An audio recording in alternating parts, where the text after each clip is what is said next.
آله وأصحابه وبارك وسلم محمد حامد حمد خدا بس محمد حامد حمد خدا بس خدا مدى محمد مصطفى بس زما حضوری برآمد جان عالم ترحم یا نبی اللہ ترحم نہ آخر رحمت للعالمین نہ آخر رحمت للعالمین ز محروما چرا غافل نشینی ز خاک ایلا لئے سیراب برخیز ز خاک ایلا لئے سیراب برخیز چنرغز خواب چند از خواب برخیز برو آور سرز برد یمانی برو آور سرز برد یمانی کہ روے تست صبح زندگانی بلغ العلا بکمالہ کشف الدجا بجمالہ حسنت جميع خصاله صلوا عليه وآله جو تیرے رحمت کا منکر ہو او میرا دل نہیں مانگنا جس کو نہ آئے او کوئی سائل نہیں ہے کرم پرور کرم اپنے گناہوں پر نہ چاہو رحم کی قابل ہوں میں انصاف کی قابل نہیں رحم کی قابل ہوں میں انصاف کی قابل نہیں بلغ العلا بکمالہ کشف الدجا بجمالہ حسنت جميع خصاله صلوا عليه وآله بلغ العلا بكماله كشف الدجا بجماله حسنت جميع خصاله صلوا عليه وآله أعوذ بالله من الشيطان الرجيم بسم الله الرحمن الرحيم فريق في الجنة وفريق في السعير وقال الله عز وجل في آية الأخرى هو الذي بعث في الأميين رسولا منهم يتلو عليهم آياته ويزكيهم ويعلمهم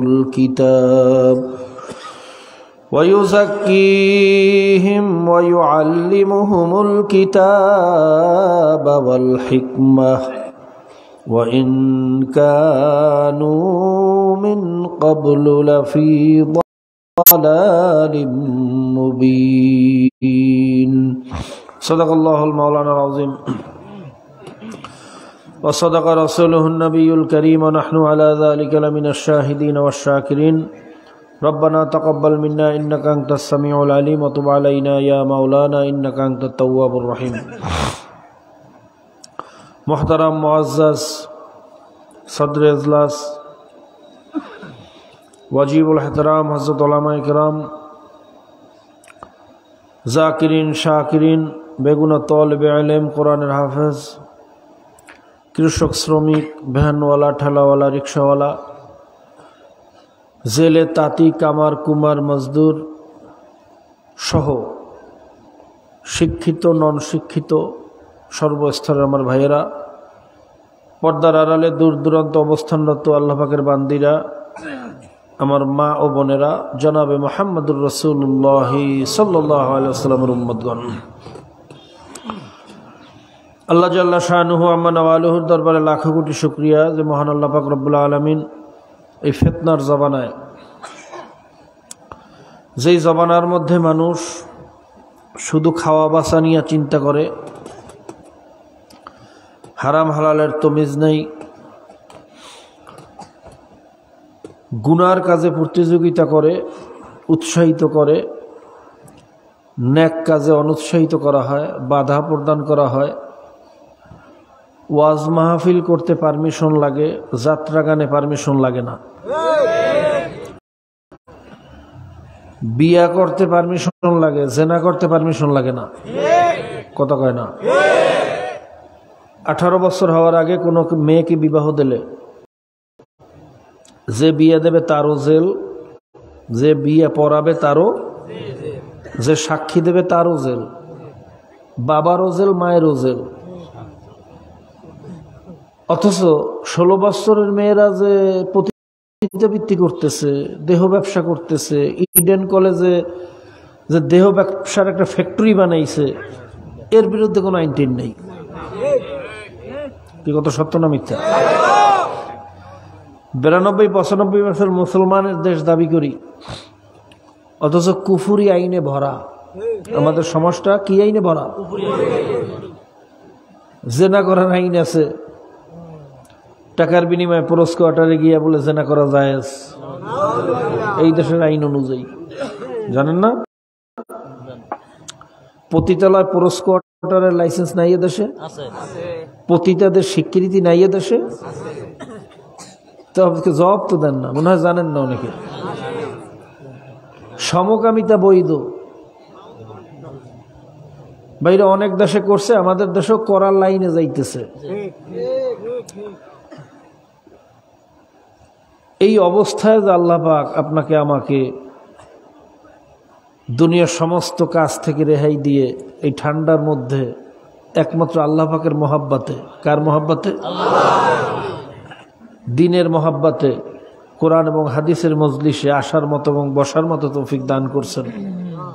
বাবা, এই নেয়ামতের শুকরিয়া কিয়ামত পর্যন্ত আদায় করে শেষ করা সম্ভব না। আর এই মজলিসটা এমনই একটা মজলিস, আল্লাহ রসুল সাল্লাল্লাহু আলাইহি সাল্লাম বলছেন প্রত্যেক 40 জন মুমিনের মধ্যে একজন আল্লাহর ওলি থাকে। এখানে অনেক 40 মুমিন আছে, অনেক আল্লাহর ওলিও এখানে আছে। আর আল্লাহর ওলিদের অবস্থা হলো তাদের চেহারার দিকে তাকাইলেই সগীরা গুনাহ জড়িয়ে যায়। এখানে জাকিরিন শাকিরিন ভাইরা, যাদেরকে ফেরেশতারা ঘেরাও করিয়া ফেলায়। আল্লাহ রসুল সাল্লাল্লাহু আলাইহি সাল্লাম বলছেন, যখন আল্লাহ পাকের বান্দা বান্দিরা মাওলার জিকিরের উদ্দেশ্যে একত্রিত হয়, হাফাতুমুল মালাইকা, ফেরেশতারা তাদেরকে ঘেরাও করিয়ে ফেলায়। গশিয়াতুমুর রাহমা ওয়া নাযালাত আলাইহিমুস সাকিনা, আল্লাহ তাদের উপরে সাকিনা বর্ষণ করতে থাকেন, রহমত বর্ষণ করতে থাকেন। অন্য রওয়ায়াতে আসছে একদল রহমতের ফেরেশতা শুধু দোয়া করতে থাকে, মাবুদরে যখন নিয়েই আসছো এই ঠান্ডার মধ্যে খালিয়াতে ফিরিয়ে দেবা, খালিয়াতে ফিরেইও না, তুমি সবাইকে মাফ করিয়ে দাও।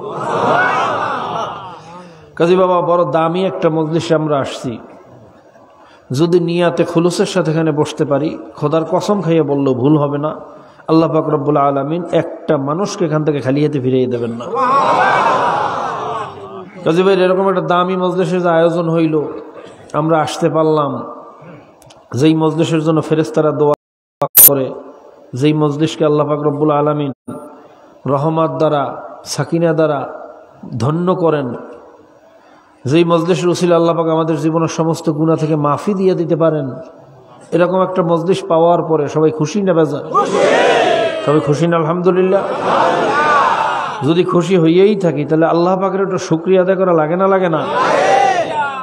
শুধু জবান দিয়ে না, জবান দিয়ে কি বলছি এটা আল্লাহ নেন না, আল্লাহ দেখে ওর দিলের ভিতরে কি আছে। অন্তর থেকে মোহাব্বতের সাথে সবাই শুকরিয়া তান একবার বলেন আলহামদুলিল্লাহ। তোমারা রাত্র অনেক হয়ে যাইতেছে, শীতের রাত্র, লম্বা আলোচনা করার সুযোগও নাই, প্রয়োজনও নাই। কারণ বর্তমান জমানায় ওয়াজ আসলে সবাই জানে, কি জানে না, কিন্তু মানে না। কি করে না? নামাজ পড়া ফরজ, রোজা রাখা ফরজ, ধনীদের জন্য হজ যাকাত আদায় করা ফরজ, হালাল রিজিক তালাশ করা ফরজ, পর্দা পশিদা মানিয়া চলা ফরজ, আল্লাহর জমিন আল্লাহর দিন বাস্তবায়নের চেষ্টা করা ফরজ। এগুলো জানে না। বর্তমানে এরকম কেউ আছে? থাকলে আজ জাগান তারা সারা রাইতে ওয়াজ করবো। কথা কইয়েন, কি জানেন না? সুদ খাওয়া হারাম, ঘুষ খাওয়া হারাম, পরের মাল ঠকাই খাওয়া হারাম, বেপর্দা হওয়া হারাম, মিথ্যা বলা হারাম, আইল ঠেললে খাওয়া হারাম, মাপে কম দেওয়া হারাম, গীবত শিকায়ত করা হারাম, মিথ্যা সাক্ষী বল দেওয়া হারাম, ভাইরা বেপর্দা হওয়া হারাম। এগুলোও জানেন না, এরকম কেউ আছেন? কথা কইয়েন। তাহলে দেখা গেল ওয়াজ আসলে সবাই জানে, সমস্যা কোথায়? জোরে কইয়েন। আর আসল কামিয়াবি কি জানার মধ্যে না মানার মধ্যে? খুব জানলাম, একেবারে ইবলিসের মতো মুআল্লিমুল মালায়েকা হয়ে গেলাম ইলম অর্জন করতে করতে। আসমানি সমস্ত কিতাবের ইলম তো ইবলিস জানতো। আমরা তো আসমানি একটা কিতাব শুধু কোরআনুল কারীমের ইলম তাও ঠিক মতো জানি না। কথা কয় না? আর ইবলিসের ইলমের অবস্থা ছিল কি, এই আসমানি যত সহিফা মুসাহাব, যত কিতাব, এই সমস্ত ইলম দুনিয়ার ভিতরে আল্লাহ যত ইলম দান করছেন সমস্ত ইলম ইবলিস জানতো। সুবহানাল্লাহ কইবেন না? ইলমের কারণে তাকে মুআল্লিমুল মালায়েকা খেতাব দেওয়া হয়েছিল, ফেরেশতাদের ওস্তাদ। আচ্ছা বলেন তো, এর চেয়ে বড় জাননেওয়ালা দুনিয়াতে আছে? সারা দুনিয়ার আলেম একত্রিত করলেও ইবলিসের ইলমের তুলনায় সরিষার দানা পরিমাণ হবে না। এত বড় জাননেওয়ালা, অথচ চিরতরে জাহান্নামের আসামি হয়ে গেছে। কারণটা কি? কথা কইয়েন। তাহলে বোঝা গেল বাবা, শুধু জানলে কামিয়াব হওয়া যায় না, আসল কামিয়াবি মানার মধ্যে। কোথায়? আল্লাহ পাক আমাদেরকে জানার এবং মানার তৌফিক দান করুন। তবে এটা জানে সবাই মানে না, কারণ কি? এর অনেক কারণ আছে। একদল মানুষ চিন্তা করে যদি মানতে যাই তাহলে তো সরকারের এই যে চাউল চুরি করিয়ে খাই, এটা খাওয়া যাইবে না। চামিজের ভাউচার দেয় 1200 টাকা না 1000 টাকা, একটা চার চামিজের দাম কত? কয় না বাংলাদেশে পাওয়া যায় এরকম দামের চামিজ? মনে হয় চাঁদের দেশ থেকে ইম্পোর্ট করিয়ে আনছে। একটা কলার দাম বলে 900 টাকা, একটা সাগর কলার দাম কত? একটা বালিশের দাম কত? 7000 বলছে। এর মধ্যে এসব খবর শোনেন না? কথা কয় না, খবরই নেই। আবার এই বালিশ বিল্ডিং এর উপরে উঠাইতে 600 টাকা মজুরি, ক্যারিং কস্ট, একটা বালিশ উঠাইতে। দেশের মানুষ গরিব থাকতে পারে? কথা কয় না, শুনছেন এগুলা? যে কে শামীম শুধু 2 জনের ঘুষ দিয়েছে 1500 কোটি টাকা। 1500 কোটি, বোঝেন? এই মাঠে ধরে কিনা আল্লাহ জানে। একই পুকুর চুরি না সাগর চুরি? জোরে কন। এই চোরে শোনে না ধর্মের কাহিনী, এই চোরে মানতে রাজি। কেন মানতে গেলে চুরি করা যাবে? জোরে কন, যাবে। আরেক দল আছে দলকানা, দলে পড়ছে আবু তালেবের মতো। আবু তালেবকে যখন আল্লাহ রাসূল সাল্লাল্লাহু আলাইহি ওয়াসাল্লাম জিজ্ঞেস করছে, চাচা সারা জীবন আপনি আমার জন্য এত খেদমত করলেন, আমার বাবা ছিল না, আপনি তো আমার বাবার ভূমিকা পালন করছেন, এই শেষ মুহূর্তে আপনি বেঈমান হইয়া দুনিয়ার থেকে বিদায় হইবেন, আমি সহ্য করতে পারতেছি না। একবার আমাকে সাক্ষী রেখে কালেমা পড়েন, আমাকে নবী বললে স্বীকার করেন, নেতা বললে মানেন, ইনশাআল্লাহ কিয়ামতের ময়দানে আপনাকে সুপারিশ করে মাওলার বেহেশতে নিয়ে যাব। তখন কপাল পরা উত্তর দিয়েছে, ভাতিজা আমি জানি তুমি সত্য নবী। সুবহানাল্লাহ কোন? আমি জানি। এরকম একদল দল কানা আমাদের দেশে আছে না নাই? জোরে কন। আমার এক পরিচিত কি আমাদের মামা সম্পর্ক, দূর সম্পর্কীয় মামা, খুব ভালো মানুষ, নামাজ রোজা করে, সব ঠিক আছে, কিন্তু দল করে কুফুরি দল। কি দল? জোরে কন। কুফুরি দল কোনটা? যারা কুফুরি আইন পাশ করে। কি আইন? কথা কইয়েন, মুখস্থ করেন ভাইরা। কে কাফের কে মোমেন এটা কিন্তু কোনো কার কপাল লেখা নাই, কোনো সরকারি কাগজে রেজিস্ট্রেশন নাই। কথা কইয়েন, আছে? কারো পিঠে সিল মারা নাই। কাফের হইল ওই ব্যক্তি যে কুফুরি আদর্শ বাস্তবায়ন করে, কুফুরিকে বিশ্বাস করে। কথা ঠিক না? আর মোমেন হইল ওই ব্যক্তি যে আল্লাহ এবং আল্লাহ রসুলের আদর্শ নিয়ে কাজ করে, আল্লাহ এবং আল্লাহ রসুলের আদর্শ বাস্তবায়ন করে। না ভুল কইলাম? এরকম কুফুরি দল আমাদের দেশেও আছে না নাই? কুফুরি আইন পাশ করে, কুফুরি আদর্শকে সমর্থন করে, আছে না? এরকম একটা কুফুরি দল করে। বললাম যে মামা, আপনি এত ভালো মানুষ, ভদ্র মানুষ, এত বড় বিশিষ্ট সমাজসেবক, আপনি আমাদেরকে চরম মহাব্বত করেন, আমরাও আপনাকে চরম ভালোবাসি, তো এই কুফুরি দলটা ছাড়তে পারেন না? এইটা ছাড়লেই তো আর কোনো এসকাল থাকে না।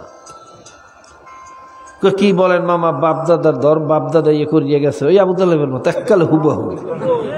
1450 বছর আগে আল্লাহর রসুল ভাইরা যা আমাদেরকে শিক্ষা দিয়ে গেছেন, এখন ঠিক এখনই বর্তমান জবান এটা পাওয়া যাইতেছে, প্রমাণ হইতেছে। ওই কপাল পরে কয় বাপে এই দল করে কবরে গেছে, মা এই দল করছে, আমাকে গোষ্ঠী সবাই ইয়ে না, আমি এইটা ছাড়তে পারবো না। তখন আমি কইলাম মামা খুব ভালো, আপনার বাবারে মারে এত আপনি ভালোবাসেন, তাদের একটা আদর্শ আপনি ছাড়তে পারেন না, এটা খুব ভালো, ভালো ভালোবাসার একটা নজিরা। কথা ঠিক না? তাহলে আমার একটা প্রশ্ন আছে, বাপদাদার ধর্ম যখন ছাড়তে পারেন না, তাহলে আপনার বাপদাদায় টিউবওয়েলের পানি খাইয়ে যাইতে পারে না, খাইছে পুকুরের পানি। কথা কয় না? এই দেশে কি আগে টিউবওয়েল ছিল? মানুষ পানি খাইতো কেমনে? পুকুর থেকে উঠে ফিটকারি দিয়ে খাইতো, সেদ্ধ করিয়ে খাইতো। কথা ঠিক না? তা আপনার বাপদাদা তো টিউবওয়েলের পানি খাইয়ে যাইতে পারে না, আপনি টিউবওয়েলের পানি খান কা? যদি বাপদাদারা এতই মহব্বত করেন, আমরা আইজিতে পুকুরের পানি খাইতে হইবে। কতক্ষণ? আপনার বাপদাদা ল্যাম্প জ্বালাইছে, হারিকল জ্বালাইছে, এই লাইট ছিল না, ইলেকট্রিসিটি ছিল না। কথা ঠিক না? আপনার বাপদাদা মরছে ল্যাম্প জ্বালাই, আপনি বাতি জ্বালাইতে পারবেন, আপনার ল্যাম্প জ্বালাইতে হইবে। কি কথা ঠিক কিনা ভাইরা? কোনো আহাম্মকে যদি টিউবওয়েল আসার পরে এই কথা বলে যে বাপদাদা পুকুরের পানি খাইয়ে মরছে, আমিও পুকুরের পানি খাবো, টিউবওয়েলের পানি খাবো না, ওটা কি বুদ্ধিমান না হাম্মক? জোরে কন। আমার বাপদাদা কফি জ্বালাইছে, আমি এখন কফি জ্বালামো, ইলেকট্রিসিটি জ্বালামো না, ওটা কি বুদ্ধিমান না হাম্মক? তখন ইসলামী আদর্শ বাস্তবায়নের অবস্থায় দেশে ছিল না। 750 বছর মুসলমানরা এই পাক ভারত উপমহাদেশ শাসন করার পরে আমল থেকে, ইমান থেকে দূরে সরিয়া ভোগবিলাসী হইয়া যাওয়ার কারণে এই সুযোগে ব্রিটিশ আসিয়া মুসলমানদের সুলতানাত শেষ করছে। কথা ঠিক না? এরপরে ব্রিটিশ 200 বছর শাসন করছে। 200 বছর। কত বছর? এই 200 বছরের ইসলামের তাহাজিব, তামাদ্দুন, ইসলামী আদর্শ, ইসলামী সংস্কৃতি সব ধ্বংস করে দিয়েছে। মসজিদ মাদ্রাসা ধ্বংস করে দিয়েছে। কথা কয় না? এদেশের মুসলমানরা এক সময় ধুতি পরত, লক্ষ্মী পূজা করত, কি করতো না? মুরব্বীরা কথা কইয়েন, কথা ভুল হইলে কইয়েন, করতো না? এদেশের মুসলমানরা ইসলাম কি জিনিস বুঝতো না। এখনো বিবাহ শাদীর মধ্যে 80% যা ভাইরা সংস্কার আমাদের চালু আছে, এগুলো সব হিন্দুদের সংস্কৃতি, আমাদের সংস্কৃতি না। কথা ঠিক না? এই যে গিলা, কইজা, কুলা আছে কোরআন হাদিসে কোথাও? কথা কয় না। কিন্তু হিন্দুদের বিয়ে দেখবেন ওইটা আছে, এই মুসলমান এটা ধরছে, কেন জানতো না, যা শেখছে তাই তো করছে। কথা কয় ঠিক না? আগেরকার জমানার মুসলমানরা ইসলাম থেকে অনেক দূরে সরাইয়ে ফেলাইছে এই ব্রিটিশেরা হিন্দু জমিদারির মাধ্যমে। আমাদেরকে এমন শোষণ করাইছে, এমন ভাবে শোষণ করছে যে আমাদের দলিলের মধ্যেও সিরি সিরি শব্দ লিখতে বাধ্য করছিল। আছে না নাই? এগুলোর মধ্যে দালিলিক কথা, প্রমাণ আছে, এই জন্য বলা যায়। প্রমাণ না থাকলে বলা যাইতো না। মাত্র 50 বছর আগের দলিল উঠাইলে দেখবেন আমাদের কাছে তো শত শত দলিল। অনেকে হয়তো জানেন, আমি প্রায় 11 বছর চেয়ারম্যানের দায়িত্ব পালন করছি। শত শত দলিল এরকম আসছে যার ভিতরে লেখা শ্রী শ্রী আব্দুর রহমান, শ্রী শ্রী আব্দুর রহিম। এই শ্রী শব্দ লিখতে বাধ্য করছিল হিন্দু জমিদাররা আমাদেরকে। তারাই তো এদের শাসন করছে এক সময়, কথা ঠিক না? ব্রিটিশ হিন্দুদের মাধ্যমে আমাদের নিয়ন্ত্রণ করত। ছাতি মাথায় দিয়ে কোনো হিন্দু জমিদার বাড়ির সামনে দিয়ে হাঁটা যাইতো না, খরম পায়ে দিয়ে হাঁটা যাইতো না, কথা কান ভাইরা। সিলেটে গেলে দেখবেন রাজা গৌর গোবিন্দ মুসলমানদের উপরে এমন স্টিম রোলার চালাইছে যে বোরহানুদ্দিন রহমাতুল্লাহ আলাইহির ভাইরা তার আকিকায় গরু জবাই দেওয়ার কারণে হত্যা করা হয়েছে। জোরে কর নাউযুবিল্লাহ। সেখানে মুসলমানদের উপরে এমন জুলুম চালাইছে যে কথার শেষে আইরাম, খাইরাম, জাইরাম, যারা সিলেট গেছেন তারা জানেন, সিলেটিরা কিন্তু কথার শেষে বলে আইরাম, খাইরাম, জাইরাম, জানেন? কথা কয় না। এই রাম শব্দ বলতে বাধ্য করছিল। তখন ইসলামী হুকুমাত তো দূরের কথা, মুসলমান তার ইমান আমল নিয়ে ঠিকভাবে টিকিয়ে থাকবে সেই অবস্থাও ছিল না। ইসলামী সিয়াসাত, ইসলামী রাজনীতি, ইসলামী আদর্শ সমাজে প্রতিষ্ঠিত দূরের কথা, নিজের পারিবারিক জীবনেও ইসলাম নিয়ে চলা মুশকিল ছিল। কি কথা ঠিক না?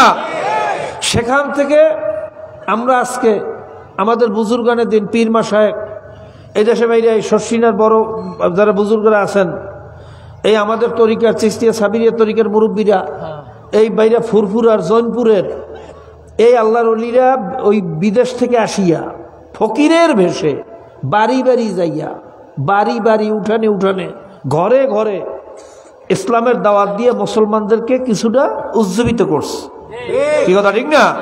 সেই দাওয়াতের ফসল, আজকে মাহফিলের ফসল, সেই চেষ্টার ফসল এখন মুসলমানরা ইসলাম শিখছে। কথা ঠিক কি না? যদিও অধিকাংশ মুসলমান এখনো কুফরি আদর্শ বাস্তবায়নের চেষ্টা করে, কিন্তু আগের চেয়ে তো অনেক পরিবর্তন হয়েছে। এখন তো আমরা প্রকাশ্যে ইসলামের কথা বলতে পারি, ইসলামী হুকুমাতের কথা বলতে পারি। কথা ঠিক না? তৎকালীন জমানায় তোমার বাপদাদায় কি করছে এখনো তুমি সেইটা করবা। তৎকালীন জমানায় তো ইসলামী আদর্শ বাস্তবায়নের কোনো প্ল্যাটফর্ম ছিল না, এখন তো প্ল্যাটফর্ম আছে। কথা ঠিক কি না? এখনো যদি বলো বাপদাদা যা করছে আমিও সেইটা করবো, তাহলে আমিও বলবো তোমার বাপদাদায় পুকুরের পানি খাইছে, তুমিও পুকুরের পানি খাইতে হইবে। কথা ঠিক না? তা পুকুরের পানি খাওয়াটা তুমি ভালো বলছো, যেটা খাওয়া যাইবে না, অথচ মুসলমান কুফরি আদর্শের কোন চেষ্টা করতে পারে না। মুসলমান পরিচয় দিয়া ইহুদি খ্রিস্টানের আদর্শ, আব্রাহাম লিঙ্কনের আদর্শ, আমেরিকার আদর্শ, মাউসুদের আদর্শ, এটা মুসলমানের চরিত্র হইতে পারে না। তো ওইটা বোঝেন, এইটা বোঝেন না। আল্লাহ পাক রব্বুল আলামিন আমাদের মুসলমানদেরকে ইসলাম বোঝার তৌফিক দান করুন। ভাইরা কি আলোচনা যে করব, কোথার থেকে করব? বর্তমান জমানায় আমলের অবস্থা তো খারাপ। যদি আমলের দিকে তাকাই তাহলে মনে হয় সারা রাত্র শুধু আমলের আলোচনাই করা দরকার। কথা ঠিক না? যদি ইমানের দিকে তাকাই, ইসলাম মুসলমানের দিকে তাকাই, তাহলে মনে হয় যেন সারা রাত্র শুধু ইমানের আলোচনাই করা দরকার। ইমান কি জিনিস সেটাই তো বোঝে না আমার মুসলমানের সন্তানেরা। খালি ফজিলতের বয়ান করলাম, এই আমল করো ওই সোয়াব, ওই আমল করো ওই সোয়াব, দানের ফজিলত, সদগার ফজিলত, ভালোবাসার ফজিলত, হাদিয়ার ফজিলত, আসমান জমিন বরাবর সোয়াব, পাহাড় পরিমাণ সোয়াব। এত সোয়াব রাখবেন কই? ইমানের দিয়ে তলা ফুটে হয়ে গেছে। কি কথা ঠিক না? এই জন্য আগে ইমান ঠিক করেন। ইমান যদি ঠিক থাকতো এই 95-92% মুসলমানের দেশে কুফরি আইন থাকতে পারে না। কথা ঠিক না বেটি? আমরা যদি সঠিক মুসলমান হইতে পারতাম তাহলে মুসলমানের দেশে ভাইরা এই শিক্ষা সিলেবাসের মধ্যে ডারউইনের থিওরি, ইসলামী ভাবধারা, ইসলাম তো নাই, ইসলামী ভাবধারার কিছু ঘটনা, কিসসা কাহিনী ছিল মুসলমানের শিক্ষা সিলেবাস থেকে, সেটাকেও বাদ দেওয়া হয়েছে। সেখানে রামের ঘটনা ঢুকানো হয়েছে। জোরে কর নাউজুবিল্লাহ। যদি মুসলমান হইতো, এই মুসলমানের শিক্ষা ব্যবস্থার মধ্যে এই হিন্দুদের ইতিহাস মুসলমানের ইতিহাস বাদ দিয়া গরু জবাইয়ের ইতিহাস, গরুরে মা গরু জবাই দেওয়া যাবে না, এই ইতিহাস ঢুকাইতে পারতো? জনগণ পারতো? ডারউইনের থিওরি মুসলমানের সন্তানের দেশে ঢুকাইতে পারতো? যেই থিওরি বিশ্বের সমস্ত উন্নত দেশ থেকে বাদ দিয়েছে। বানর থেকে মানুষ হয়েছে ডারউইনের থিওরি, নাউজুবিল্লাহ। ক্যামব্রিজ থেকে বাদ দিয়েছে, হার্ভার্ড ইউনিভার্সিটি থেকে বাদ দিয়েছে, ভাইরা ব্রিটিশ থেকে বাদ দিয়েছে, আমেরিকা থেকে বাদ দিয়েছে, সব জায়গার থেকে, ফ্রান্স থেকে, জার্মান থেকে 95% বৈজ্ঞানিকরা যেই থিওরিকে ডাস্টবিনে নিক্ষেপ করছে, এই বাংলাদেশের কিছু কুলাঙ্গার নামদারি মুসলমানের সন্তান মুসলমানের লেবাস লাগাইয়া এই ডাস্টবিন থেকে উঠাইয়া এই নিক্ষিপ্ত থিওরি, ডারউইনের থিওরি, এই বিষাক্ত থিওরি মুসলমানের সিলেবাসের ভিতরে ঢুকিয়ে দিচ্ছে। আল্লাহ পাক রব্বুল আলামিন আমাদের সকলকে সচেতন হওয়ার তৌফিক দান করুক, মুমিন হওয়ার তৌফিক দান করুক। তো ভাইরা, যে কথাগুলো বললাম, কথাগুলো কি বাস্তব সত্য কথা না মিথ্যা কথা? কোরআন হাদিসের পক্ষে না বিরুদ্ধে? জোরে কন, আরো জোরে কন। আবার বর্তমানে আরেক দল বাইরেছে, বলে যদি কেউ ভোটকে জিহাদ মনে করে, এটা হলো কুফরি তন্ত্র, এটা হলো গণতন্ত্র বা ডেমোক্রেসি, এটা যে মনে করবে সে কাফের হয়ে যাবে। নাউজুবিল্লাহ কয় না? ভাইরা খুব ভালো করে বুঝছেন, এই ফতুয়া দিলে ক্ষতিগ্রস্ত হইবে কারা? না আওয়ামী লীগ বিএনপি, না জাতীয় পার্টি, না হিন্দুরা, না খ্রিস্টানরা?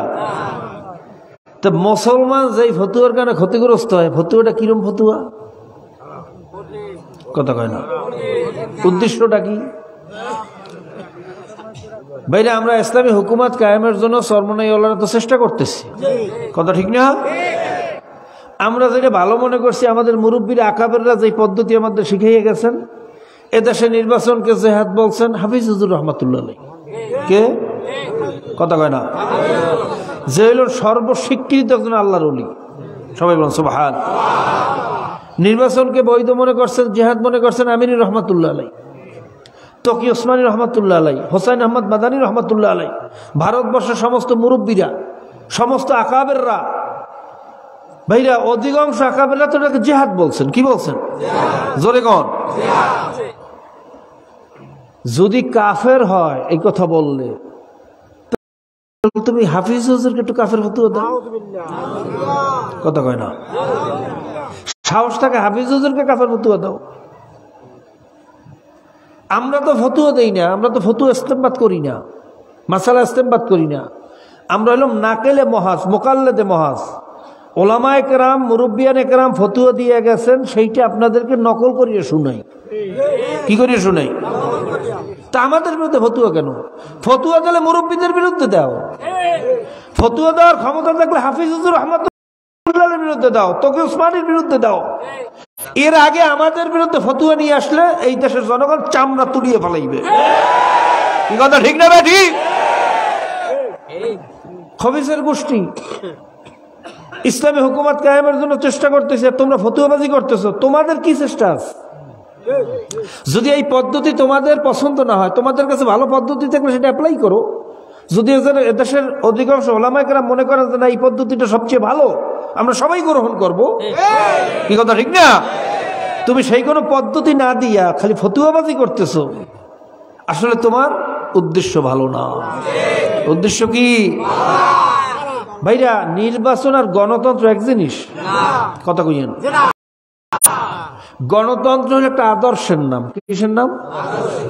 ডেমোক্রেসি, সেকুলারিজম, ধর্মনিরপেক্ষতাবাদ, এগুলো একটা আদর্শের নাম। কিসের নাম? সমাজতন্ত্র, এটার নাম কি? এটা একটা কি নাম? ঠিক তো ইসলামী হুকুমত বা ইসলাম, এটা একটা কি নাম? জোরে কন। আর এই আদর্শকে বাস্তবায়নের জন্য বর্তমানে যে পদ্ধতি চলতেছে সেটার নাম হইল ভোট। সেটার নাম কি? জোরে কন, জোরে কন। তাহলে ভোট আর গণতন্ত্র এক জিনিস হইল? কথা কইয়েন। মানে আল্লাহর রসুলও ঘোড়ার পিঠে চড়ছেন, আবু জেহেলও ঘোড়ার পিঠে চড়িয়ে আসছে। চলে না? না আবু জাহেল ঘোড়ার পিঠে চলছে, আল্লাহ রসুল তাতে ছাগলের পিঠে চড়ছেন? কথা কইয়েন। আবু জাহেল বর্ম পড়ছে, আল্লাহ রসুল কি পড়ছেন? কথা কেনা সালার শর্ট গাইতেছে। আবু জাহেল শিরস্থান মাথায় দিয়েছে, আল্লাহ রসুল কি দিয়েছেন? জোরে কইয়েন। আবু জাহেল ডাল নেছে, আল্লাহ রসুল কি নেছেন? খেজুরের ডেগুয়া। কথা কইয়েন। তাহলে আবু জাহেল যেই সাজে সজ্জিত হইয়া আসছে তাকে মোকাবেলা করার জন্য আল্লাহ রসুলও না ভিন্ন কোনো সাজ নেছে? কথা কয় না, একই সাজ না? আচ্ছা, আবু জাহেল যে সাজে সজ্জিত হইয়া আসছে এই সাজটাকে আল্লাহর রসুলের দেওয়া সাজ, না আল্লাহর রসুলের জবানার আগে থেকে এই সাজে যুদ্ধ চলতো? কথা কইয়েন। তাহলে এই পদ্ধতিটা তো আল্লাহর রসুলের পদ্ধতি না, এটা আগের থেকে আসছে, কাফেরদের থেকে আসতে পারে। কথা কয় না। তাহলে আবু জাহেলের একটা ফাসাদ, আল্লাহ রসুল যেটা করছে সেটার বলে জেহাদ, কারণটা কি দেখি কেটা কইতে পারেন? কারণ দেখতে এক, উদ্দেশ্য এক না। দেখতে এক, উদ্দেশ্য আল্লাহ রসুলের উদ্দেশ্য হলো আল্লাহ এবং আল্লাহ রসুলের আদর্শ বাস্তবায়ন করা। আর আবু জাহেলের উদ্দেশ্য কি? শয়তানের আদর্শ বাস্তবায়ন করা। এই জন্য যদিও দেখতে এক, উদ্দেশ্য ভিন্ন হওয়ার কারণে একটা হবে জিহাদ আর একটা হবে কি? ফাসাদ। আর একটা কি? ঠিক তো বর্তমান জমানায় এই আদর্শ বাস্তবায়নের জন্য ডেমোক্রেসি ওয়ালারাও আসছে ভোট নিয়া, আমরাও নামছি কি নিয়া? তারাও নামছে ব্যানার নিয়া, আমরাও নামছি কি নিয়া? তারাও নামছে মিছিল নিয়া, আমরাও নামছি কি নিয়া? জোরে কইয়েন। তারাও নামছে পোস্টার নিয়া, আমরাও নামছি কি নিয়া? দেখতে কি? দেখতে দেখতে কিন্তু উদ্দেশ্য, আমাদের উদ্দেশ্য কি? আমেরিকার আদর্শ বাস্তবায়ন করা, আব্রাহাম লিঙ্কনের, আল্লাহ এবং আল্লাহ রসুলের আদর্শ বাস্তবায়ন করা। আর ডেমোক্রেসি, সেকুলারিজম, ধর্মনিরপেক্ষতাবাদ, গণতন্ত্র, সমাজতন্ত্র, যত তন্ত্রমন্ত্র আছে তাদের উদ্দেশ্য হলো মানব রচিত কুফরি আদর্শ বাস্তবায়ন করা। এই জন্য যদিও দেখতে এক, দেখতে কি? উদ্দেশ্য ভিন্ন হওয়ার কারণে একটা হবে জিহাদ আর একটা হবে, মনে থাকবে ইনশাআল্লাহ। যদি এরপরে অন্য কোনো ভালো পদ্ধতি থাকে নিয়ে আসো, আমরা গ্রহণ করব। কথা ঠিক না? যদি পদ্ধতি না দিয়ে খালি ফতুয়াবাজি করো তাহলে বেশি দিন বাকি নাই, তোমাদেরকে জনগণ চিনিয়ে ফেলাইছে। চামড়া কিন্তু থাকবে না, এই চামড়া থাকবে। আল্লাহ পাক এই সমস্ত ধোঁকার থেকে আমাদেরকে হেফাজত করুন। কথাগুলো বললাম, অনেকে মনে একটু বিরক্ত হয়েছেন। অনেকে বলতে পারে হুজুরে কি আলোচনা শুরু করলে, আইসে একটু কেসা কাহিনী কইবে, একটু সেটের কইবে, গল্প টল্প কইবে, সুর টুর দিয়ে একাল আমাকে ভুলাইয়া দেবে, আস্তে আস্তে বাড়ি যাবো। যেই কুফুরি আদর্শের পিছনে আসলাম সেগুলো তো থাকবেই। সুদ খাইতাম, সুদ চলতে থাকবে। ইসলামের বিরোধিতা করতাম, সেগুলো তো ঠিকই থাকবে। একই তিতে আলোচনা শুরু করছে, ভাল লাগে না। কিরকম দল আছে না? জোরে কন বাবা। আল হক মুররুন, হক কথা তিতে আমি ভালো করিয়া জানি। বর্তমান জমানায় শুধু মিডিয়া সুন্নতের আলোচনা করলে, ফজিলতের আলোচনা করলে, বুজুর্গানে দিনের ভাইরা কেরামতির আলোচনা করলে সবাই খুশি, আমি খুব ভালো করিয়া জানি। কিন্তু সাকিতু আনিল হক শয়তানুল আখরাস, হক কথা বোঝার পরে যেটা চুপতে এটা হলো গঙ্গা শয়তান। কি শয়তান? ভাইরা এই জন্য আপনারা রাগ হইলেও হক কথা বন্ধ করা যাবে না। আপনারা মাহফিল দাওয়াত দিন না, কোনো অসুবিধা নেই, কিন্তু হক কথা বন্ধ করা যাবে যাবে। চাকরির ভয়ে ইমাম সাহেব যদি চিন্তা করে যে সভাপতি তো সবচেয়ে বড় সুদখোর, সুদের ওয়াজ করলে আমার চাকরি থাকবে না, ওর পিছনে নামাজ পড়া। জোরে গন, জোরে গন। পর্দার ওয়াজ করে না, কি হয়েছে? সেক্রেটারি হিসেবে মাইয়া সবচেয়ে বড় বেহায়া। পর্দার ওয়াজ করলে চাকরি থাকবে? জোরে গন, থাকবে? জোরে গন। ঘুষের ওয়াজ করলে চাকরি থাকবে? এই চিন্তা করিয়া ঘুষের বয়ান বন্ধ করা যাবে? জোরে কইয়েন, পর্দার ওয়াজ বন্ধ করা যাবে? যদি ইচ্ছা করিয়া কেউ হককে গোপন করে, পরিষ্কার সহিহ রওয়ায়াতের ভিতরে আসছে, আল্লাহ রাসূল বলেন কিয়ামতের ময়দানে এই সমস্ত বক্তাদেরকে আগুনের কেসি দিয়ে জিহ্বা কাটা হইবে। কাজে আপনারা আমার রাগ হইতে পারেন, এই মুনাফিক হইয়া কবরে যাওয়া যাবে না, গঙ্গা শয়তান হইয়া কবরে যাওয়া যাবে না। এরপরেও বলছি বাবা, আমার কথাগুলো যদি অযৌক্তিক, আমার বানানো ঘাটতারা হয়, এই মাহফিলের পরে সবাই মিলে আমার জুতো মারিয়া থুতু মারিয়া আমার কোনো দাবি নেই। আর যদি এই কথাগুলো একমাত্র দিনের মহাব্বাতে, ইমানের মহাব্বাতে, আল্লাহ এবং আল্লাহ রসুলের মহাব্বাতে বলিয়ে থাকি, পায়ে হাত দিয়ে বলিয়ে গেলাম, বাবা আপনিও কবরে যাবেন, আমিও কবরে যাব। ওই কবরে কিন্তু পীরগিরি, মুরিদগিরি, মুফতিগিরি, মুহাদ্দিসগিরি, এমপিগিরি, মন্ত্রীগিরি কোনোটা চলবে না। কবরে শুধু দেখবে ইমান আর আমল ঠিক আছে কিনা। কি কথা ঠিক না? যদি ইমান আমল ঠিক না থাকে, বাবা কেউ পরিচয় দেবেন আমি মুফতি, আমি মুহাদ্দিস, আমি চরমনের পীর, আমি চরমনের মুরিদ, এই পরিচয় দিয়ে যাওয়া যাবে? তাহলে তো নূহ আলাইহিস সালামের ছেলে কেনান, সে পরিচয় দিতে পারতো আমার বাবা নবী, আমারে মাফ করিয়ে দাও আল্লাহ, এই পরিচয় কাজ হইবে? ইব্রাহিম আলাইহিস সালামের বাবা আজর কুমার এই পরিচয় দিয়ে যাইতে পারবে যে আমার ছেলে নবী, আমার মাফ করিয়ে দাও? আবু তালেব আল্লাহ রসুলের পরিচয় দিয়ে জান্নাতে যেতে পারবে? কাজী বাবা কোনো পরিচয় দিয়ে জান্নাতে যাওয়া যাবে? জোরে কোন যাবে? জান্নাতে যাইতে হইলে শর্ত হইলে দুইটা। কয়টা? ইন্নাল্লাযীনা আমানু ওয়া আমিলুস সালিহাতি কানাত লাহুম জান্নাতুল ফিরদাউসি নুজুলা। আমার দরবারে কে পীর, কে মুরিদ, কে মুফতি, কে মুহাদ্দিস, কে বাদশা, কে ফকির, এই সমস্ত পরিচয় আমি মাওলার দরবারে কোনো কাজে লাগবে না। আমার কাছে ঈমান আনার পরে আমলে চলে করে সুস্থ কলব রিয়াজে আসতে পারবে, আমি মাওলা তাকি জান্নাতুল ফেরদাউস দান করব।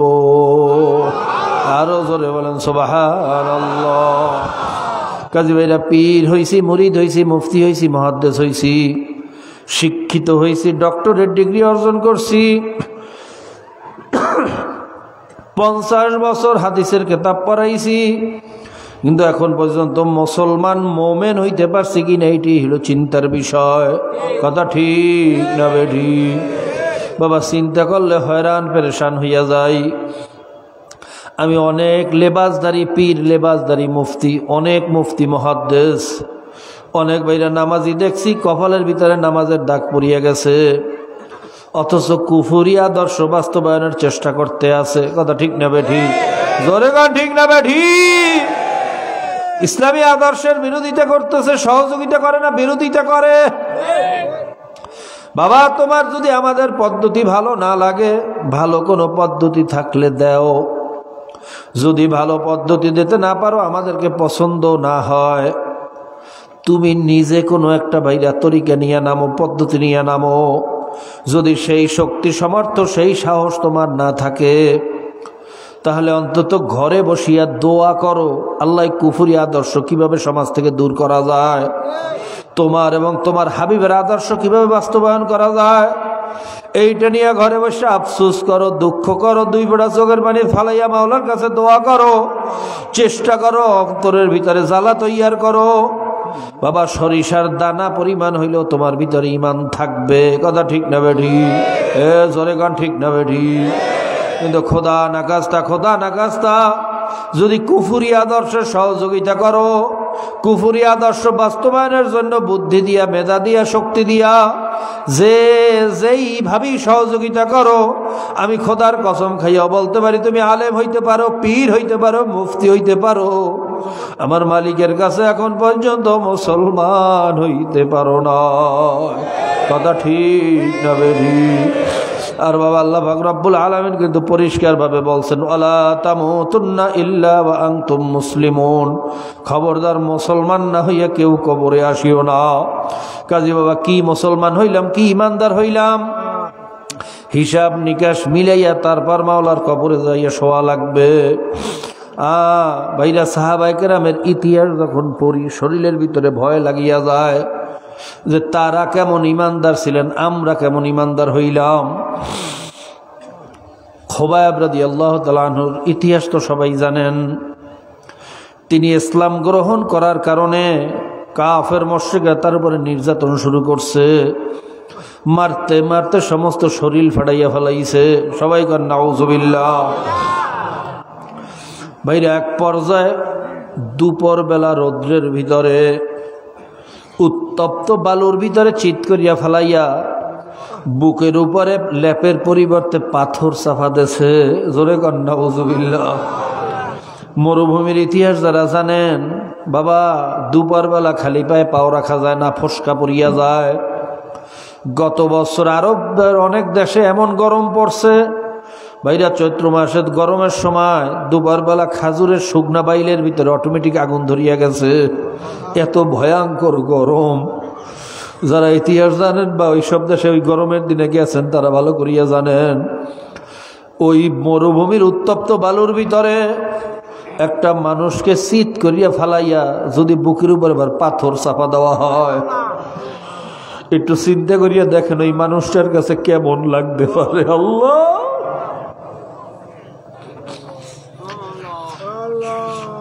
এত শাস্তির পরে খোবাব রাদিয়াল্লাহু তাআলা আনহু ঈমান থেকে লড়েন না, ফিস ফিস ফিস ফিস করিয়া আস্তে আস্তে মাওলারে ডাকতে আছে।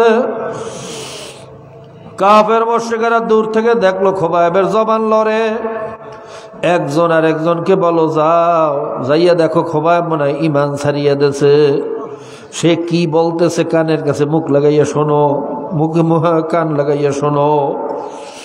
বেটা কাফেররা যখন খোবাব রাদিয়াল্লাহু তাআলা আনহুর মুখের কাছে কান লাগাইল, সে শুনতেছে খোবাব রাদিয়াল্লাহু তাআলা আনহু ফিস ফিস করিয়া মালিকের ডাকতে আছে, আহাদ আহাদ, মাওলা তুমি এক, তুমি এক। কাফের মুশরিকরা তোরা আমারে যত শাস্তি দাও, যত মারো, আমি মাওলার থেকে ঈমান ছাড়ব না। সবাই বলুন সুবহানাল্লাহ। যখন দেখলো এত বড় কঠিন শাস্তির পরে ঈমান ছাড়ে না, শাস্তির কৌশল পরিবর্তন করছে। তাগরা জওয়ান একটা উট আনছে, উটের গলার সাথে রশি লাগাইছে, রশির এক মাথায় খোবাইবের বাঁধছে, আরেক মাথা উটের গলার সাথে বাঁধছে। এরপরে লাঠি দিয়া উটকে মরুভূমির ভিতরে তাড়াইয়া দিছে। জওয়ান উট লাঠির আঘাত পাইয়া পাগলের মতো দৌড় মারছে। গইরা গলার ভিতরে রশি, রশির মাথায় খোবাইবের বাঁধা। কি অবস্থা, কি জুলুম! আমাদের দেশে দেখবেন যখন গরু কোলার ভিতরে দৌড় মারে, যদি রশি গলায় থাকে, গলার বাইরে রশির মাথায় খুঁড়া থাকলে খুঁড়াটা একবার লাফ দিয়ে ডাইনে পড়ে, একবার বামে পড়ে, উঁচা ঠালায় বাড়ি খায়, ফুটবলের মতো খালি আচার খায়। খোবাব রাদিয়াল্লাহু তাআলা আনহু গরুর খুঁড়ার মতো একবার ডাইন দিকে পড়ে, একবার বাম দিকে পড়ে, পাথরের সাথে আঘাত খায়, হাড় ফাটিয়া রক্ত বাহির হয়। আল্লাহ, ফুটবলের মতো আচার খায়, পাচার খায়, তারপরও ঈমান ছাড়ে না। বাবু রে, তুমি আমাদেরকে এরকম কঠিন পরীক্ষা দিও না। কাফেররা যখন দেখলো এত শাস্তির পরেও ঈমান ছাড়ে না, চিন্তা করলো খোবাইবের বাঁচাইয়া রাখা যাবে না, ওরে মারিয়া ফেলাবো, এমন ভাবে ওরে শাস্তি দিয়ে মারবো যাতে কিয়ামত পর্যন্ত এই ঘটনা কোনো মানুষে ভুলতে না পারে। আজও পর্যন্ত খোবাইব রাদিয়াল্লাহু তাআলার ঘটনা মনে করিয়া হাজার হাজার মুসলমান চোখের পানি ফেলায়। ডাক ডোল মিটাইয়া দিন তারিখ ঠিক করিয়া খোবাইবের শুলে চড়াইয়া মারার সিদ্ধান্ত নেছে। যখন খোবাইব রাদিয়াল্লাহু তাআলা আনহুকে শুলের উপরে উঠাইছে, তেনার ইয়াকিন হইয়া গেছে একটু পরে আমি দুনিয়ার থেকে বিদায় হইয়া যাব। শেষ মুহূর্তে কি আমল করা যায়, তার চেহারাটা মাওলার ঘরের দিকে ঘুরাইছে, যে মাওলার ঘরের দিকে চেহারাটা ঘুরাইয়া দুনিয়ার থেকে বিদায় হব। আল্লাহ, কাফের মুশরিক বেঈমান নাফরমানে যে সামান্য আমলটাও সহ্য করতে পারে না, চতুর কাফেররা বুঝিয়া ফেলাইছে খোবাইব চেহারা কাবার দিকে ঘুরাইছে।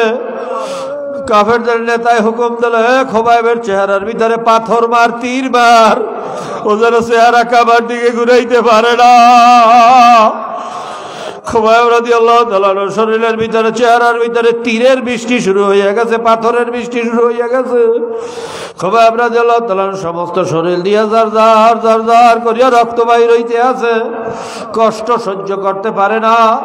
মাওলার দরবারে কান্দে আর বলে, ফালাস্তু বালি নাও কুতালু মুসলিমান আলা আই শিকিন কানা ফিল্লাহি মাজরাই। মাবুদ রে, কাফের মুশরিক বেঈমান নাফরমানের দলেরা তোরা আমি আজকে খোবাইবের চেহারাকে পাথর মারিয়া তীর মারিয়া অন্যদিকে ঘুরাইতে পারবি, কিন্তু আমি খোবাইবের কলবটা যে মাওলার সাথে ঘুরাইয়া রাখছি, আমি খোবাইবের কলবটা যে আমার মালিকের সাথে লটকাইয়া দিছি, আমার কলব তোরা কি দিয়া ঘুরাবি রে কপাল পোড়া।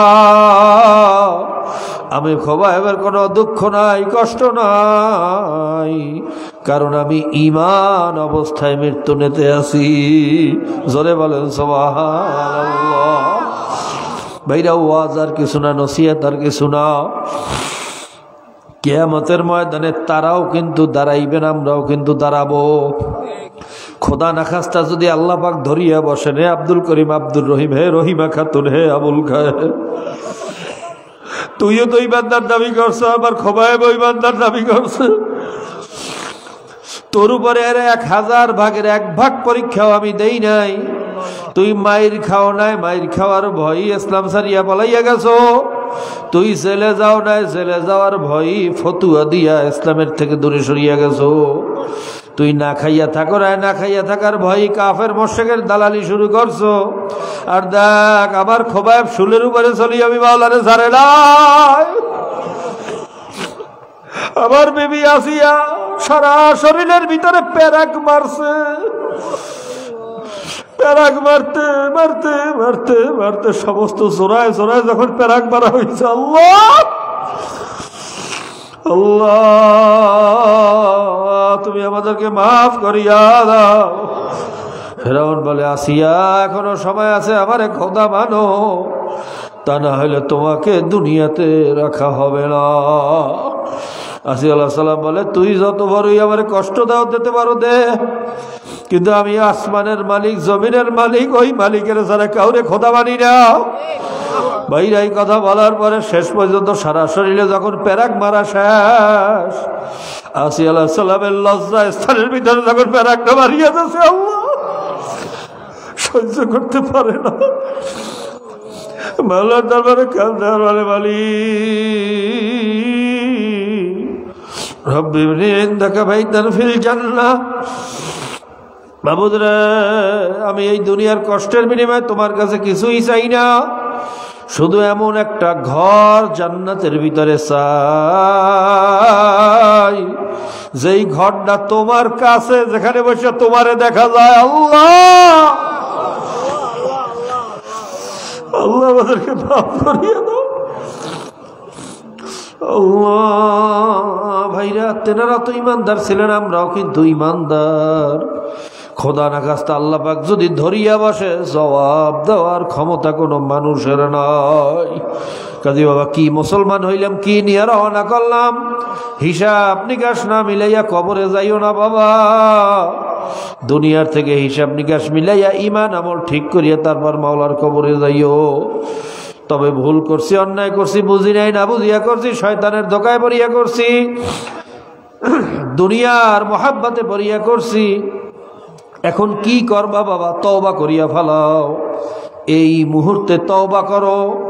যদি তওবার মতো তওবা করতে পারি, খোদার কসম খাইয়াও বলতে পারি, আমার মাওলা তওবা করনেওয়ালা বান্দা বান্দিরে খালি হাতে ফিরাইয়া দেয় না। আমার মাওলা যে কত দয়ার, বুঝাইয়া বলার যোগ্যতা আমার নাই। ছোট্ট একটা ঘটনা বলিয়ে শেষ করব। কারুনের নাম তো আপনারা সবাই শুনছেন, বড় মুজরিম ছিল, মুসা আলাইহিস সালামের দুশমনী করছিল, তার শরীয়তকে অস্বীকার করছিল, যাকাতকে অস্বীকার করছিল। তার আরেকটা সবচেয়ে বড় দোষ ছিল, মুসা আলাইহিস সালামের বিরুদ্ধে জিনার তহমত লাগাইছে। জোরে কান নাউজুবিল্লাহ। জবানার নবী মুসা, ভাইরা, নবীদের ভিতরে সবচেয়ে রাগী নবী ছিলেন নবী মুসা। সবাই বলুন সুবহানাল্লাহ। তিনি যখন রাগ হইতেন, তার চুলগুলো এমন ভাবে দাঁড়াইয়া যাইত, পাগড়ির ফাঁক দিয়ে বাহির হইয়া যাইত। মুসা আলাইহিস সালাম যখন তার বিরুদ্ধে তহমত লাগাইছে, সহ্য করতে পারে না, রাগের চেহারা লাল হইয়া গেছে। ভাইরা, এক পর্যায়ে সেজদায় পড়িয়া মাওলার দরবারে কান্নাকাটি শুরু করছে, মালিক, আমি কি অন্যায় করলাম, কি দোষ করলাম জানি না, কারণ আমার বিরুদ্ধে এত বড় মিথ্যা তহমত লাগাইছে। আমি এখন লজ্জায় বাহির হইতে পারি না, উম্মতের কাছে মুখ দেখাইতে পারি না, আমার লজ্জা লাগে। মালিক তোমার কাছে বিচার দিলাম, এর ফয়সালা তুমি করিও। সবাই বলুন সুবহানাল্লাহ। মুসা আলাইহিস সালামের কান্নায় মাওলার আরশ গরম হয়ে গেছে, রহমতের দরিয়া জোশ মারছে। আল্লাহ পাক রব্বুল আলামিন মুসা আলাইহিস সালামকে বলেন, হে নবী মুসা, সেজদার থেকে মাথা উঠাও, তোমার কান্না আমি সহ্য করতে পারি না। জমিন তোমার তাবে বানাইয়া দিলাম, তুমি এখন যা হুকুম করবা তাই হইবে, দেখি তুমি কি বিচার করো। সবাই বলুন সুবহানাল্লাহ। ভাইরা বিচার মুসা আলাইহিস সালামের হাতে সারিয়া দিয়া মাওলা দেখতে আছেন, আমাদেরকে শিক্ষা দিতে আছেন। মুসা আলাইহিস সালাম যখন অনুমতি পাইলেন, সেজদার থেকে মাথা উঠাইয়া জমিনকে হুকুম করলেন, হে জমিন ইখতাসিবে, কারুন কোথায় আছে রে, ধরিয়া জমিনের নিচে ঢুকাইয়া দাও।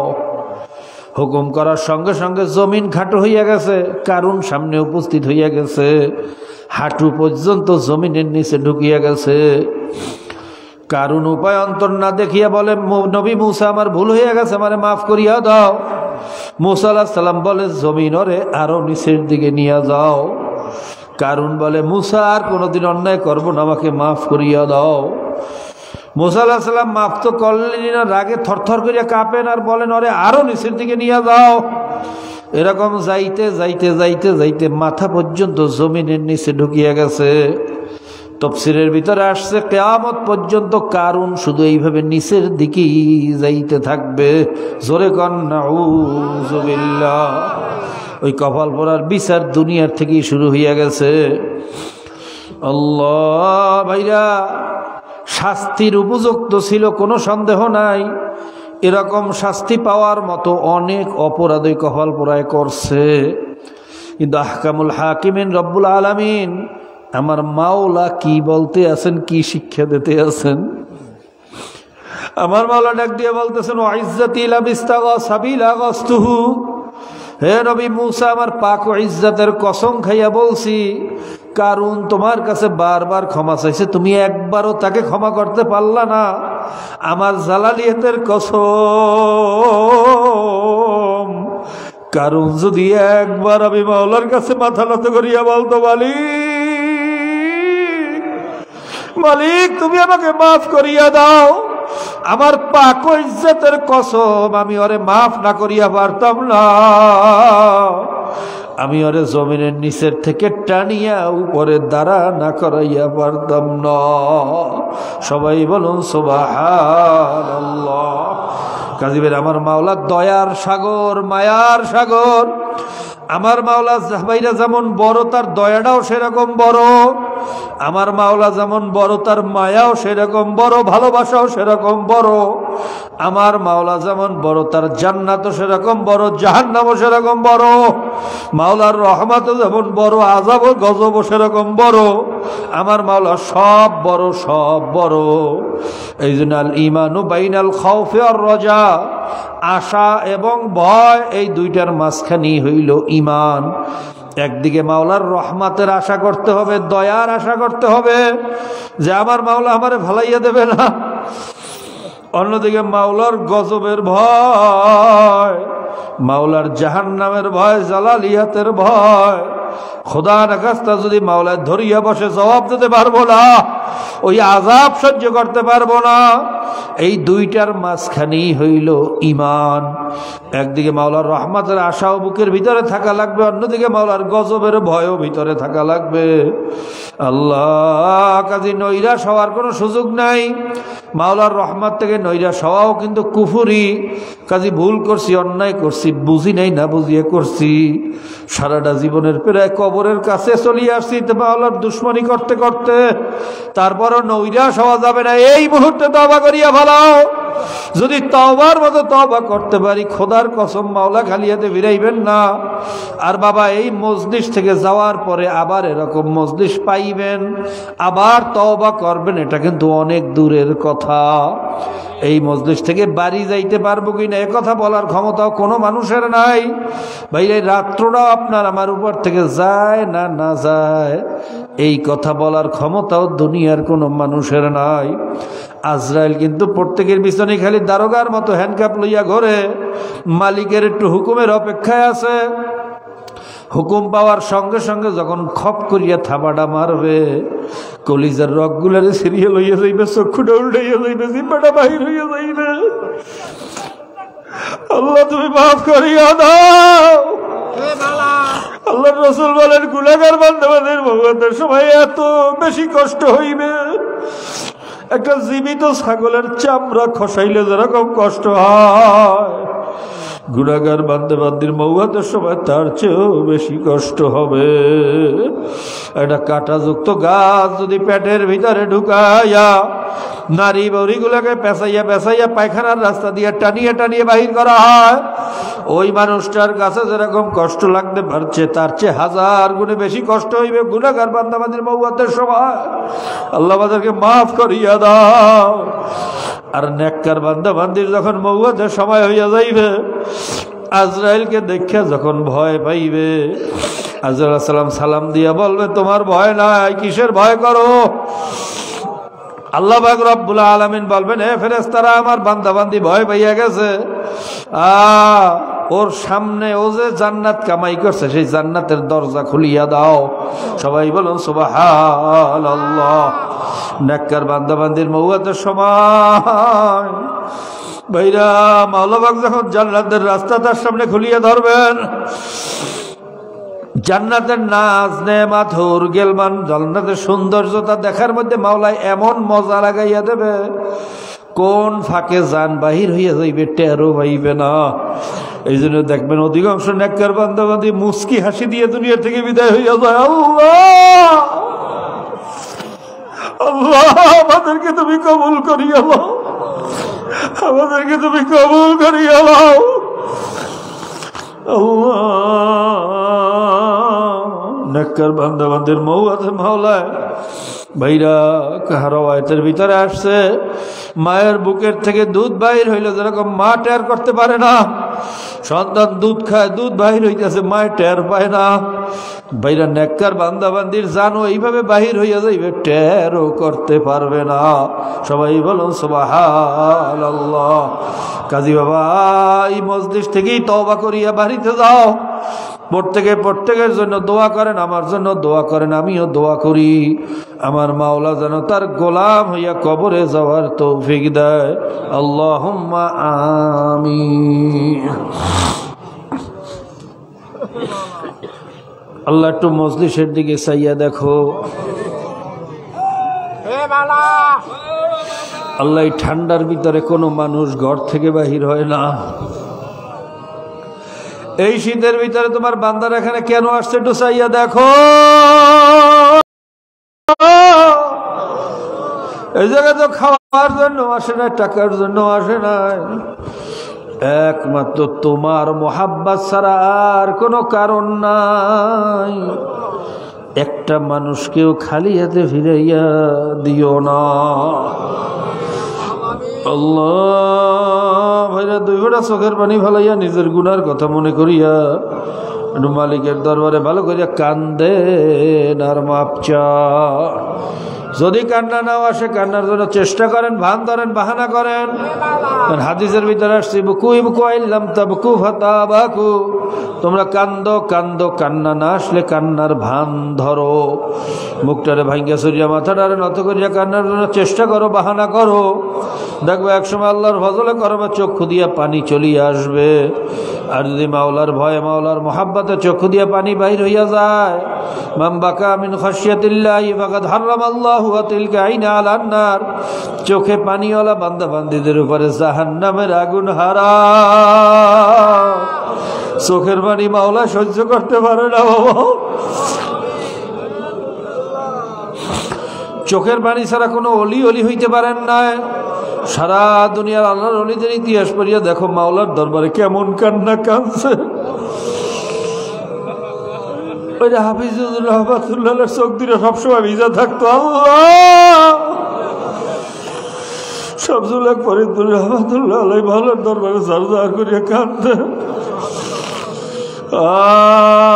চরমনের মরহুম দাদা রহমাতুল্লাহ আলাই মৌয়াতের আগেও চকির উপরে বসিয়া ওই কবরস্থানের দিকে তাকাইয়া মাওলার দরবারে কাঁদে আর বলে, মালিক তুমি যদি আমাকে মাফ না করো এই অন্ধকার কবরে কেমনে থাকবো?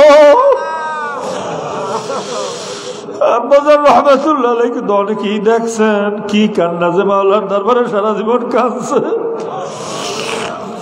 ওমর ফারুক রাদিয়াল্লাহু তাআলা আনহু কাঁদতে কাঁদতে গালের ভিতরে কালো দাগ পরাইয়া ফেলাইছেন। ওসমান গনি রাদিয়াল্লাহু তাআলা আনহু কবরের পাশ দিয়ে হাঁটতেই পারতেন না, হাউমা করিয়া কান্না শুরু করিয়া দিতেন। মনে হইতো বাচ্চা পোলাপান কাঁদতে আছে। আল্লাহ আলী রাদিয়াল্লাহু তাআলা আনহু উযু করতে গেলে চেহারা লাল হইয়া যাইতো। নামাজের ভিতরে খালি দাঁড়াইয়া থরথর করিয়া কাঁপতো আর জারজার করিয়া কাঁদতো। আল্লাহ তারাও তো নামাজ পড়ছে, আমরাও তো পড়ি, তারাও তো মুসলমান দাবি করে, আমরাও তো করি। তাদের কলবটা কেমন ছিল আর আমাদের কলবটা কেমন হইয়া গেছে। আরে একটু চোখে পানি আসতে চায় না, কপালটা বুঝি পুড়িয়া গেছে। ভাইরা কলবটা পাথরের মতো শক্ত হইয়া গেছে। ওস্তাদের ভয়ে যদি ছাত্র কাঁদতে পারে, বাবা মায়ের ভয়ে যদি সন্তান কাঁদতে পারে, পুলিশের ভয়ে যদি আসামি কাঁদতে পারে, আমার মাওলা এতই ছোট। কপাল পোড়ার আমার মাওলা কি এতই ছোট হইয়া গেছে? মাওলার ভয় গেলে চোখে পানি আসে না, আমার মাওলার ভয় গেলে শরীরে কম্পন ওঠে না, পশম দাঁড়াইয়া যায় না। আসলে মাওলার ভয় অন্তরে ঢুকাইতে পারি নাই, কপাল পুড়িয়ে গেছে বাবা, আর কিছু না। বাবুদের আমাদেরকে তুমি মাফ করিয়া দাও আল্লাহ। সারা দুনিয়া মুসলমানরা বড় বিপদে আছে। মুসলমানের রক্ত নিয়ে কাফের মুশরিকরা হোলি খেলতে আছে। মুসলমানদেরকে ধোকা দিয়া বোকা বানাইয়া সব সম্পদ লুট করিয়া নিতে আছে। ইয়া আল্লাহ মাকারু ওয়া মাকারাল্লাহু খায়রুল মাকিরিন, সব ষড়যন্ত্র তুমি ধ্বংস করিয়া দাও। আরে কাফের মুশরিক বেঈমান নাফরমান জালেম, ওদের কপালে হেদায়েত থাকলে হেদায়েত দিয়া দাও, যদি কপালে হেদায়েত না থাকে কপাল পোড়াদেরকে ধ্বংস করিয়া দাও।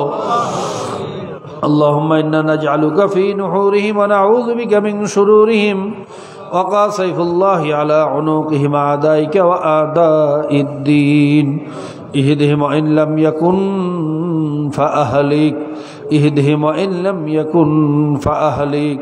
আমাদের সারা দুনিয়ার কাফের মুশরিকদেরকে তুমি হেদায়েত নসিব করো, যদি হেদায়েত নসিবে না থাকে কপাল পোড়াদেরকে ধ্বংস করিয়া দাও। সারা দুনিয়ার মুসলমানদেরকে তুমি হেফাজত করো। বাংলাদেশের মুসলমানের অবস্থাও ভালো না, আমার দেশের অবস্থাও ভালো না। দেশটা দিন দিন শুধু ধ্বংসের দিকে যাইতে আছে। আল্লাহ আমার এই মাতৃভূমি জন্মভূমিটারে তুমি ধ্বংসের হাত থেকে বাঁচাও। যাহারাল ফাসাদু ফিল বাররি ওয়াল বাহরি বিমা কাসাবাত আইদিন নাস, জলস্থলে সকল ফিতনা ফাসাদ আযাব গজব আমাদের হাতের কামাই, আমরাই হাত দিয়ে কামাই করছি, আমরা বুঝি না, অন্যায়ের প্রতিবাদ করি না, ন্যায়ের জন্য চেষ্টা করি না, এই জন্য আমাদের উপরে গজব আসছে। আল্লাহ আমরা বুঝি না, আমাদেরকে বোঝার তৌফিক দিয়া দাও। ওয়াতাসিমু বিহাবলিল্লাহি জামিআ ওয়া লা তাফাররাকুর, উপর আমল করার তৌফিক দিয়া দাও। ইয়া আল্লাহ একত্রিত হইয়া তোমার রশি ধরার তৌফিক দিয়া দাও। রব্বির হামহুমা কামা রাব্বায়ানি সগীরা। বিশেষ করে এই মজলিসের ভিতরে জানি না কার বাবা মা দুনিয়ার থেকে বিদায় হইয়া গেছে, আমার মতো মাও নাই বাবাও নাই, এরকম কতজন সন্তান এখানে আছে জানি না। অনেকের নিয়ত করিয়া আসছে আজকে যত রাত্র হোক, যত কষ্ট হোক, ওই চির দুঃখিনী মায়ের জন্য দোয়া না করিয়া বাড়ি যাব না, বাবার জন্য দোয়া না করিয়া যাব না।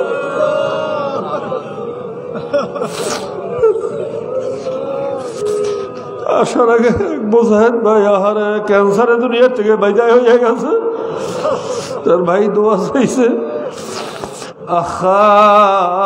আল্লাহ যারা কবরবাসী হইয়া গেছে, বাপ মা দাদা দাদি নানা নানি ভাই বন্ধু স্ত্রী পুত্র প্রিয়জন ওস্তাদ শাগরেদ আত্মীয় স্বজন যার যত কবরে আছে সকলের কবরগুলা বেহেশতের বাগান বানাইয়া দাও। আলে শাইখান আলে মাশাইখান আলে উস্তাদিন আলে আহবাবিন আলে আল্লাহু হাক্কুন আলাইনা